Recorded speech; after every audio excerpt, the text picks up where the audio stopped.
Hi, ഇത് കണ്ടോ എൻ്റെ അമ്മച്ചി പേടിക്കണ്ട, ഒന്ന് സ്ലിപ്പായി വീഴാൻ പോയതാണ്. ഇത് എൻ്റെ വീട്ടിലോട്ട് വരുന്നൊരു വഴിയാണ് കേട്ടോ. ഈ കാടും പടരയൊക്കെ കണ്ട് ആരും തെറ്റിദ്ധരിച്ച് കളയരുത്. ഇത് ആമസോൺ വനാന്തരമൊന്നുമല്ല, ഇതെൻ്റെ വീട്ടിലോട്ട് വരുന്ന കണ്ടോ വഴിയാണ് കേട്ടോ. തോടും പരിസരമാണിത് നമ്മുടെ വീട്ടിലോട്ട് വരുന്നത്. പിന്നെ എന്ത് പറയാനാ, എല്ലാവർക്കും ഭയങ്കര അത്ഭുതമാണ് ഇവിടെ ഞങ്ങൾ ജീവിക്കുന്നതിലൊക്കെ. ഇതെങ്ങനെ, അയ്യോ ഇവിടെ എങ്ങനെ ജീവിക്കുന്ന മക്കളെ നിങ്ങളെന്നൊക്കെ ചോദിക്കും. പിന്നെ ഏറ്റവും കൂടുതൽ എൻ്റെ വീട്ടിൽ നിന്ന് ആൾക്കാർ വരുമ്പോഴാണ് സീൻ ചളിയാകുന്നത്. എന്നാന്ന് ചോദിച്ചാൽ എല്ലാവരും ചോദിക്കും, പിന്നെ കോട്ടയം ജില്ലയെന്നൊക്കെ പറഞ്ഞാൽ നല്ല പ്രദേശമാണല്ലോ, ആ പ്രദേശത്ത് നിന്നൊക്കെ വന്നിട്ട് ഇതെങ്ങനെ മോനെ എന്നൊക്കെ ചോദിക്കും. വീട്ടിൽ നിന്നൊക്കെ എൻ്റെ ആങ്ങളെ വരുമ്പോൾ നമ്മുടെ ഓരോടെ ഷെമ്മിക്കിട്ടൊക്കെ കാലയിട്ടിട്ടാണ് പുള്ളിയിലെ നടക്കണതൊക്കെ. അത്രയ്ക്ക് ഇഷ്ടമാണ് ഇവിടെ.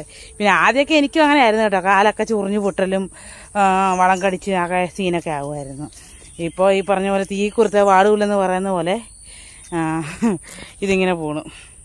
പിന്നെ ദേ ഇവിടെ നിന്നാണ് കേട്ടോ, വേണ്ട അമ്മോ, ഇത്രയും ദൂരെ നിന്ന് ഇവിടെ വന്നിട്ടാണ് ഞാൻ വെള്ളം എടുക്കുന്നത്, കുടിക്കാനുള്ള വെള്ളം എടുക്കുന്നത്. നമ്മുടെ ഓസാണ് കേട്ടോ കിടക്കുന്നത്. പിന്നെ ഈ തെങ്ങിനെ പറ്റി പറയുവാണെങ്കിൽ വമ്പനൊരു കഥയുണ്ട് കേട്ടോ. എന്നാന്ന് ചോദിച്ചാൽ വേറെ ഒന്നുമല്ല, ഞാൻ ഫ്ലോറിലൊക്കെ പറഞ്ഞ് നിങ്ങൾ കേട്ടിട്ടുണ്ടാവും, എൻ്റെ കുഞ്ഞുങ്ങൾ ഞാൻ തെങ്ങ് കെട്ടിയിട്ടാണ് വളർത്തിയതെന്നൊരു പറഞ്ഞൊരു സീനുണ്ടായിരുന്നു.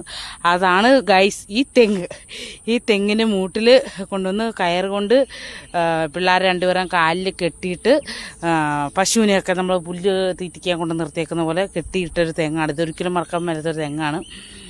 അതിൻ്റെ അപ്പുറമൊക്കെ വീടുണ്ട് കേട്ടോ. നമ്മുടെ കാടും പടലൊക്കെ കാരണമാണ് നമുക്കിത് മനസ്സിലാകാതെ പോകുന്നത്, ഇങ്ങനൊരു കാടുണ്ടെന്ന്. കണ്ട എൻ്റെ അടക്കണ്ട ഒരു വീട് കണ്ട, അയ്യോ നമ്മുടെ വീടൊക്കെ, അവിടെയൊക്കെ 2 വീടുണ്ട് കേട്ടോ. അതാണ് ഇത് നമ്മുടെ സ്ഥലമാണ് കേട്ടോ. എല്ലാവരും ചോദിക്കണം എൻ്റെ അടുത്ത്, ശ്രുതിയുടെ പ്രദേശമൊന്നും കാണിക്കാത്ത എന്താണ് യൂട്യൂബിൽ ചാനൽ തുടങ്ങി. ഹായ് ഫ്രണ്ട്സ്, അസ്സലാമു അലൈക്കും. എല്ലാവർക്കും പുതിയൊരു വീഡിയോയിലോട്ട് സ്വാഗതം. അപ്പോൾ ഞാനിന്ന് വന്നേക്കണത് എന്താ വെച്ചാൽ, നിങ്ങൾ കണ്ടതുപോലെ തന്നെ സുതിമോളെ അറിയാത്തവരായിട്ട് ആരും ഉണ്ടാവില്ല. ഒരു ചിരി ഇരുചിരി ബമ്പർ ചിരി എന്നൊരു പ്രോഗ്രാമിൽ വന്നതാണ്. പുള്ളിക്കാരി ഫസ്റ്റ് വന്നപ്പോൾ തന്നെ സ്റ്റാൻഡപ്പ് കോമഡി ആയിരുന്നു ചെയ്തിട്ടുണ്ടായിരുന്നു. അതിൽ തന്നെ പുള്ളിക്കാരിക്ക് 50,000 ബമ്പർ അടിക്കുകയും ചെയ്തു. അത് കഴിഞ്ഞിട്ട് പിന്നെ അങ്ങനെ തന്നെ പുള്ളിക്കാരൻ്റെ ജീവിതം മാറി എന്ന് തന്നെ പറയാം. അതായിരുന്നു പുള്ളിക്കാരൻ്റെ ഒരു ടേണിംഗ് പോയിന്റ്. അപ്പോൾ ഇപ്പോൾ സുതിമോളാണെങ്കിൽ ഒരുപാട് കഷ്ടത്തിൽ നിന്നും വന്നൊരു വ്യക്തിയാണ്. ഒരുപാട് എന്താ പറയുക, ആളുകളിൽ നിന്നും അതുപോലെ തന്നെ ഓരോരുത്തരിൽ നിന്നും ഒരുപാട് അനുഭവിക്കേണ്ടി വന്നതാണ് സുതിമോളുടെ കഥകളും ഇതൊക്കെ അറിഞ്ഞാൽ തന്നെ നമുക്ക് നമ്മുടെ ചങ്ക് പൊട്ടും. അത്രയും അനുഭവിച്ചിട്ട് പുള്ളിക്കാരി ഈ ഒരു ഇതിലേക്ക് വന്നതാണ്. ഇപ്പോഴും ഒരു വീടായിട്ടില്ല, ഒരു ചായ്പ് പോലുള്ളൊരു വീടാണ്. അപ്പോൾ വീട് കെട്ടാൻ വേണ്ടിയിട്ടാണ് ഇപ്പോൾ എന്താണ് യൂട്യൂബ് ചാനലൊക്കെ തുടങ്ങിയത്. സുതിമോൾ യൂട്യൂബ് ചാനലൊക്കെ തുടങ്ങി. അതിൽ അത്യാവശ്യം വ്യൂസും കാര്യങ്ങളൊക്കെ ഉണ്ട്. 1 മാസം കൊണ്ട് തന്നെ മോണിറ്റൈസേഷൻ ആയി, അതുപോലെ തന്നെ പ്ലേ ബട്ടൺ കിട്ടി. അതൊക്കെ ഒരു ഭാഗ്യമാണ്. അപ്പോൾ അത്രയും കഷ്ടപ്പെട്ടതിന് ദൈവം ഒരു ഇത് കൊടുത്തതാണ്. സുതിമോൾക്ക് ദൈവം ഒരു വരദാനമായിട്ടൊരു ഇത് കൊടുത്തതാണ്, ഒരു ചിരി ഇരുചിരി ബമ്പർ ചിരി. അതുപോലെ തന്നെ യൂട്യൂബ് ചാനലിൽ നിന്നും അത്യാവശ്യം വ്യൂസും കാര്യങ്ങളൊക്കെ ആയി പുള്ളിക്കാർ ഒരു സ്റ്റേണായി നിൽക്കുകയാണ്. ഇപ്പോൾ കല്യാണം കഴിഞ്ഞിട്ടാണെങ്കിലും സുതിമോൾക്ക് ഒരുപാട് അനുഭവിക്കേണ്ടി വന്നതാണ്. സുതിമോളുടെ ഹസ്ബൻഡിൻ്റെ വീട്ടുകാർ ഇന്നും സുതിമോളിനെയും പിള്ളേരെയും അംഗീകരിച്ചിട്ടില്ല എന്നാണ് പറയുന്നത്. അപ്പോൾ ഒരുപാട് കഷ്ടത്തിൽ നിന്നും ജസ്റ്റ് ഒന്ന് ഉയർത്തി എഴുന്നേറ്റിരിക്കുകയാണ് ഇപ്പോൾ. അപ്പോൾ പുള്ളിക്കാരിക്ക് വേണ്ടത് വീടാണ്, ഒരു വീടാണ്. അവരിയ്ക്കുന്ന ആ വീടും സ്ഥലം തന്നെ കണ്ടാൽ അറിയാം. നമുക്ക് ഞാൻ ആ വഴിയൊക്കെ ഇപ്പോൾ കാണിച്ചല്ലോ, അപ്പോൾ തന്നെ നിങ്ങൾക്ക് അറിയാൻ പറ്റും. പുള്ളിക്കാരിക്ക് കറണ്ടോ കാര്യങ്ങളോ ഒന്നും ഉണ്ടായിരുന്നില്ല. അതൊന്നും ഇപ്പോൾ ഓരോന്ന് പുള്ളിക്കാർ തന്നെ നേടിയെടുത്തതാണ് കറണ്ടും. അതുപോലെ ഒരു ചായ്പ് പോലെയാണ്, ഫുള്ള് വെള്ളം കെട്ടി നിൽക്കുന്നൊരു വീടാണ്. ആ വീട് കാണുമ്പോൾ തന്നെ നമുക്ക് സഹതാപം തോന്നും. അവർക്ക് 3 പിള്ളേരാണ്, ഒരാളാണ് ട്വിൻസാണ്. അപ്പോൾ 3 പെൺപിള്ളേരാണ്. അപ്പോൾ അവരെയൊക്കെ വെച്ച് ഓരോന്ന് കാണിച്ചും ഒക്കെ സുതിമോൾ ഓരോന്നും പറയാറുണ്ട്. സ്റ്റാൻഡപ്പിലാണെങ്കിലും അതുപോലെ തന്നെ യൂട്യൂബ് ചാനലാണെങ്കിലും എല്ലാം സുതിമോൾ വന്ന് കാര്യങ്ങളൊക്കെ പറയാറുണ്ട്. അപ്പോൾ അതിൻ്റെ താഴെ കുറേ കമൻസും കാര്യങ്ങളും ഞാൻ കണ്ടു. അവരെ എന്താ പറയുക, ഒരു തരത്തിലും ജീവിക്കാൻ സമ്മതിക്കാത്ത രീതിയിലുള്ള കമൻസ്. അതുപോലെ തന്നെ സുതിമോൾക്ക് ഒന്നും അറിയില്ലായിരുന്നു. പിന്നെയാണ് യാദൃച്ഛികമായിട്ട് ഇച്ചായനും ഇച്ചായത്തിയും എന്നൊരു യൂട്യൂബ് ചാനൽ നടത്തുന്നവരെ അവർ യൂട്യൂബറിനെ കണ്ട് അവർ കാണുന്നതും. അതുപോലെ തന്നെ അവർ മോണിറ്റൈസേഷൻ ആയോ എന്നൊക്കെ ചോദിച്ചപ്പോൾ എല്ലാ കാര്യങ്ങളും പറഞ്ഞു കൊടുക്കും. കൊടുക്കുന്നതും അതിനുശേഷമാണ് സുതിമോൾക്ക് ഇന്നതൊക്കെ ഉണ്ട് യൂട്യൂബ് ചാനലിൽ എന്ന് മനസ്സിലാവുന്നത്. അതിനു മുമ്പ് സുതിമോൾക്ക് അറിയില്ലായിരുന്നു യൂട്യൂബ് ചാനൽ ഇങ്ങനെയൊക്കെയാണോ. യൂട്യൂബ് ചാനൽ തുടങ്ങിയ ഉടനെ അക്കൗണ്ടിലോട്ട് പൈസ വരും എന്നാണ് പുള്ളിക്കാരി വിചാരിച്ചിട്ടുണ്ടായിരുന്നത്. അപ്പോൾ ഇച്ചായനും ഇച്ചായത്തെയാണ് ഇതിന് എല്ലാ കാര്യങ്ങളും പറഞ്ഞു കൊടുത്ത് പുള്ളിക്കാരിക്ക് വൈഫൈ ഒന്നുമില്ല. അപ്പം ഇച്ചായത്തിൻ്റെ വീട്ടിൽ പോയിട്ടാണ് വീഡിയോ അപ്ലോഡ് ചെയ്യുന്നതും അതൊക്കെ ചെയ്യുന്നതും. അതുപോലെ തന്നെ അവരെയും കുറേ പേര് പറയുന്നുണ്ടായിരുന്നു, എന്താണ് നിങ്ങൾ ഹെൽപ്പ് ചെയ്യുന്നത് സൂക്ഷിക്കണം, ഹെൽപ്പ് ഇങ്ങനെ പറഞ്ഞിട്ട് വരും, അവർ പറ്റിക്കാനാണ് അങ്ങനെ എങ്ങനെയെന്നൊക്കെ പറഞ്ഞിട്ട് അതിനും കുറേ കമൻസ് കണ്ടിട്ടുണ്ടായിരുന്നു. അപ്പോൾ ഈ മക്കളെ വെച്ച് പണം ഉണ്ടാക്കുന്ന ഒരു അമ്മ എന്നും പറഞ്ഞിട്ട്. അപ്പോൾ നിങ്ങളുടെ മക്കളെ വെച്ചിട്ട് അവരെന്തെങ്കിലും ചെയ്യുന്നുണ്ടോ? അവരുടെ മക്കളെ കാണിക്കുന്നു, അവരുടെ സന്തോഷമായിട്ടുള്ള കാര്യങ്ങൾ കാണിക്കുന്നു. ഇങ്ങനെ ഓരോന്ന് കാണിക്കുമ്പോൾ സുതിമോൾ ഒരുപാട് പേര് ഹെൽപ്പും ചെയ്യുന്നുണ്ട്. അപ്പോൾ അതിനൊക്കെ വന്നിട്ട് അത് ഒരുപാട് കഷ്ടത്തിൽ നിന്നും വന്ന ഒരാളാണ്. അപ്പോൾ അതിന് എന്താ പറയുക, കുറച്ച് സംസാരിക്കാനും അറിയില്ല. അപ്പോൾ അതിൻ്റേതായിട്ടുള്ള ബുദ്ധിമുട്ടുകളുണ്ട്. അതുപോലെ തന്നെ ഒരു 4-5 പേരേ ഉള്ളൂ കേട്ടോ ഇങ്ങനെ നെഗറ്റീവ് കമൻസ് പറയുന്നത്. അല്ലാതെ കുറേ പേര് സപ്പോർട്ട് ചെയ്യാൻ ഒരുപാട് പേരുണ്ട്. അതിനെന്തായാലും ഒരുപാട് നന്ദിയുണ്ട് കേട്ടോ. അതുപോലെ തന്നെ ഒരുപാട് ആളുകൾ ഹെൽപ്പ് ചെയ്യുന്നുണ്ട്, പണമായിട്ടും അതുപോലെ തന്നെ എന്താണ് ഡ്രസ്സുകളായിട്ടും പാത്രങ്ങളായിട്ടും. അങ്ങനെ എന്താ പറയുക, പൊട്ടിപ്പൊളിഞ്ഞ പാത്രത്തിലും ഇതിലേക്ക് അവരുടെ ആ കഥ കേൾക്കുമ്പോൾ തന്നെ നമുക്ക് സങ്കടം വരും. അത്രയും ദയനീയമായിട്ടുള്ളൊരു അവസ്ഥയാണ് അവരുടെ. ആ പൊന്നു മക്കളിലും വളരുന്ന ആ ഒരു സിറ്റുവേഷനും ചുറ്റും വെള്ളക്കെട്ടിലാണ് അവർ നടക്കുന്നതും പെരുമാറുന്നതും അവരുടെ കാര്യങ്ങൾ ചെയ്യുന്നതും എല്ലാം. തല ചായ്ക്കാൻ ഒരു ചെറിയൊരു ഇടം അങ്ങനെ തന്നെ പറയാം. അപ്പോൾ അവർക്ക് സ്ഥലം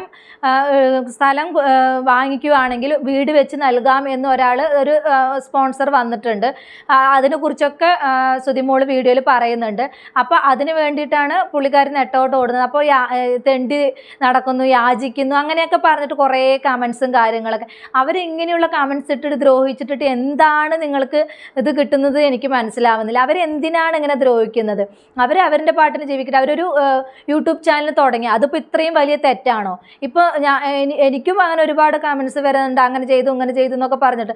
ഇപ്പോൾ നമ്മൾ ആരുടെ ചിലവിലൊന്നുമില്ല, നമ്മളുടെ ഇത് ഉപയോഗിച്ച് നമ്മൾ യൂട്യൂബ് ചാനൽ തുടങ്ങുന്നു.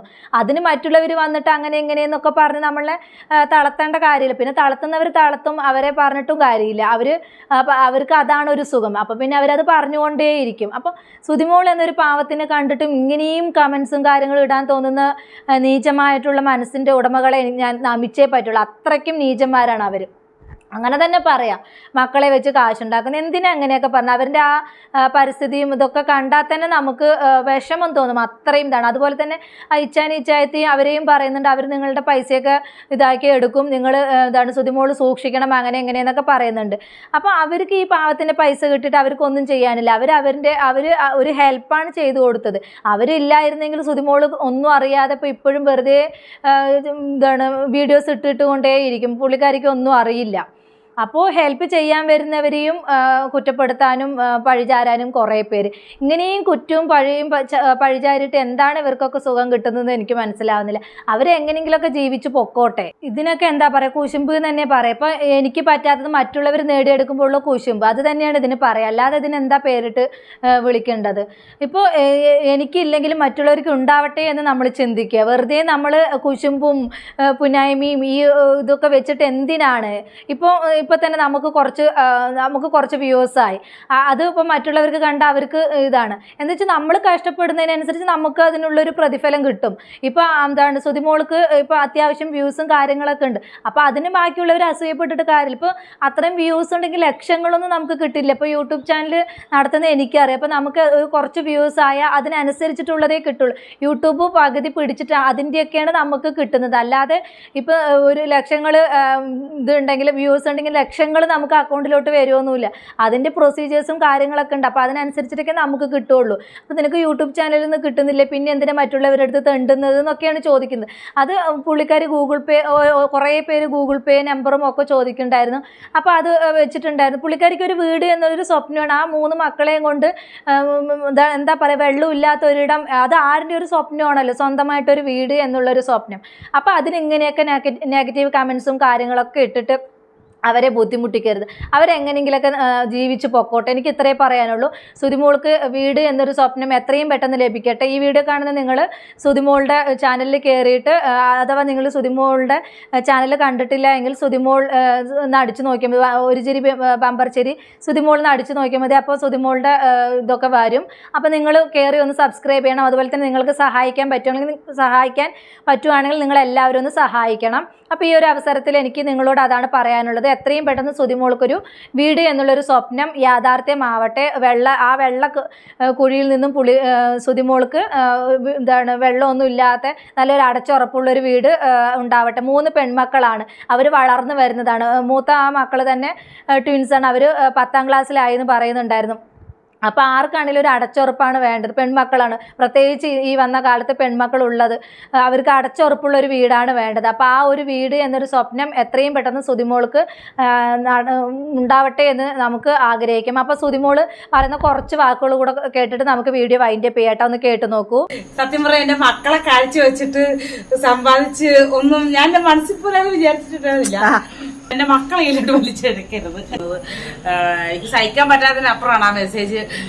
അവര് പറയുന്നത് നാണമില്ലേ, ഇതിലും ഗതികെട്ട ആൾക്കാർ എന്തോരം ഉണ്ട്, അതുപോലെ തന്നെ ഗതികെട്ട ആൾക്കാർ എന്തോരം ഉണ്ട്. അതുപോലെ തന്നെ അവര് പറയുന്നത് അവരും അതേപോലെ ജീവിക്കണം, അവരെ സഹായിക്കുന്ന പറയണത്.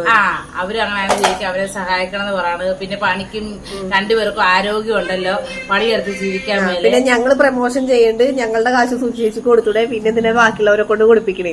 അങ്ങനെ പറയണത്. പിന്നെ വേറെ എനിക്ക് ഏറ്റവും കൂടുതൽ വിഷമം, അതൊക്കെ പിന്നെ പോട്ടെ, എനിക്ക് ഏറ്റവും കൂടുതൽ വിഷമം തോന്നി അവരൊരു വാക്ക് പറഞ്ഞു. അവർക്ക് കിടപ്പാടമില്ലെങ്കിലും ദാരിദ്ര്യമാണെങ്കിലും മക്കളെ പറയാൻ പറ്റാത്തൊരു വാക്ക്, മക്കളെ സൃഷ്ടിക്കുന്നതിന് കുറവൊന്നും ഇല്ലല്ലോ. മക്കളെന്ന് പറഞ്ഞാൽ അത് ദൈവം തരുന്നൊരു വരദാനമാണ്. ഞങ്ങൾ ആദ്യം എനിക്ക് ആ 2 ട്വിൻസ് ഒറ്റ പ്രസവത്തിൽ എനിക്ക് 2 കുഞ്ഞുങ്ങളാണ് ഉണ്ടായത് ഒരുമിച്ച്. ദൈവം നോക്കുമ്പോഴത്തേക്കും വിചാരിച്ചു 2 ഒരുമിച്ചിരിക്കട്ടെ, അവൾ ഒന്നിനല്ല ആഗ്രഹിച്ചത്, 2 ഒരുമിച്ചിരിക്കട്ടെ എന്ന് പറഞ്ഞ ദൈവം എനിക്ക് വാരിക്കോരി 2 മക്കളെ ഒരുമിച്ച് തന്നതാണ്.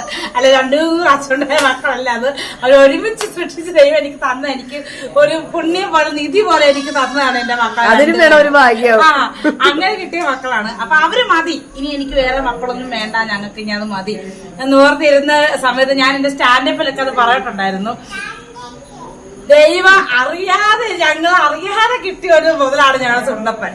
അല്ലാതെ ഞങ്ങളിത് കുഞ്ഞിനെ വേണമെന്ന് ആഗ്രഹിച്ച് കിട്ടിയ ഒരാളല്ല സുണ്ടപ്പൻ. കണ്ട ഇങ്ങനെയൊക്കെയുള്ള കമൻറ്റുകൾ ഇട്ടിട്ടാണ് ഓരോരുത്തർ ദ്രോഹിക്കുന്നത്. എന്താ പറയുക, ദാരിദ്ര്യമാണ് ഇതാണെങ്കിലും മക്കളുണ്ടാക്കണേന് അവർക്ക് ഇതൊന്നുമില്ലല്ലോ. എന്തിനാണ് അല്ലേ? അതൊക്കെ മക്കളിനെ കൊടുക്കുന്നതൊക്കെ ദൈവമാണ്. അതിനൊക്കെ വെച്ച് ഇങ്ങനെ ചോദ്യം ചെയ്യേണ്ട കാര്യമുണ്ടോ? അത്രയ്ക്ക് മാത്രമൊന്നും അവരെ ദ്രോഹിക്കരുത്. ഇങ്ങനെയൊക്കെയുള്ള കമൻറ്റുകൾ കേൾക്കുമ്പോൾ അവരുടെ ആ മാനസിക സ്ഥിതി, അല്ലെങ്കിൽ അവർ അത്രയും അനുഭവിച്ചിട്ടാണ് അവർ ഈ ഒരു ഇതിലോട്ട് വന്നിരിക്കുന്നത്. ഇനിയും വെറുതെ എന്തിനാണ് ഇങ്ങനെയുള്ള കമൻസുകളും കാര്യങ്ങളൊക്കെ ഇട്ട്? ഇതൊക്കെ കേൾക്കുമ്പോൾ തന്നെ മനസ്സ് വല്ലാതെ പെടയുന്നു. അത്രയും ഇതായിട്ടുള്ള കമൻറ്റുകളൊക്കെ ഇട്ട് ഒരാളെങ്ങനെ ദ്രോഹിക്കരുത്. അവരെങ്ങനെയെങ്കിലുമൊക്കെ ജീവിച്ചു പൊക്കോട്ടെ. എൻ്റെ വീഡിയോ ഇത്രയേ ഉള്ളൂ. പുതിയൊരു ടോപ്പിക്കുമായി നമുക്ക് വീണ്ടും കാണാം.